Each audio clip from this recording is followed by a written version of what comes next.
ജില്ലാ ആശുപത്രിയിൽ നടന്നു. മന്ത്രി കെ കൃഷ്ണൻകുട്ടി ആശുപത്രി സന്ദർശനം നടത്തി.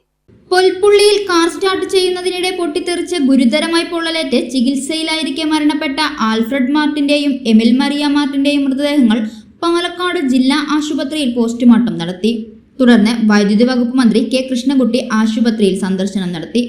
കുട്ടികളുടെ സംസ്കാര ചെലവുകൾ പൂർണ്ണമായി സർക്കാർ വഹിക്കുമെന്ന് മന്ത്രി അറിയിച്ചു.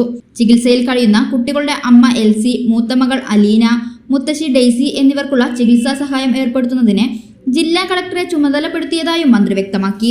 കുടുംബത്തിന് ധനസഹായം നൽകുന്ന കാര്യം മുഖ്യമന്ത്രി ജൂലൈ 16-ന് തിരിച്ചെത്തിയ ശേഷം കൂടിയാലോചനയോടെ തീരുമാനിക്കുമെന്നും അദ്ദേഹം കൂട്ടിച്ചേർത്തു. മൃതദേഹങ്ങൾ പാലക്കാട് സ്വകാര്യ ആശുപത്രി മോർച്ചറിയിൽ സൂക്ഷിച്ചിരിക്കുകയാണ്. കുട്ടികളുടെ അമ്മയ്ക്ക് ബോധം തെളിയുന്നത് വരെ മൃതദേഹങ്ങൾ 2 ദിവസം മോർച്ചറിയിൽ സൂക്ഷിക്കും. ധനസഹായം 16-ാം തീയതി മുഖ്യമന്ത്രി വന്ന ശേഷം 17-ാം തീയതി മുഖ്യമന്ത്രി എത്തുള്ളൂ. 16-17 എത്തുള്ളൂ. വന്ന ശേഷം മുഖ്യമന്ത്രിയായിട്ട് ആലോചിച്ചിട്ട് തീരുമാനം. ഈ ചികിത്സാ ചെലവ് നമ്മൾ ഇന്നലെ വായിക്കുന്നു പറഞ്ഞു. അക്കാര്യത്തിൽ കളക്ടറുമായി ബന്ധപ്പെട്ട് ഇപ്പോൾ സംസാരിച്ച് ഡെപ്യൂട്ടി തഹസിൽദാരിനെ ചുമതലപ്പെടുത്തി.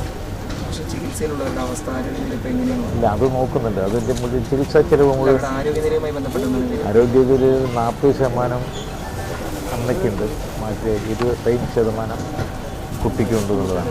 കുട്ടിക്ക് വലിയ പ്രശ്നമില്ല, അമ്മയ്ക്കെല്ലാം ചെറിയ പ്രശ്നം ഉള്ളത്.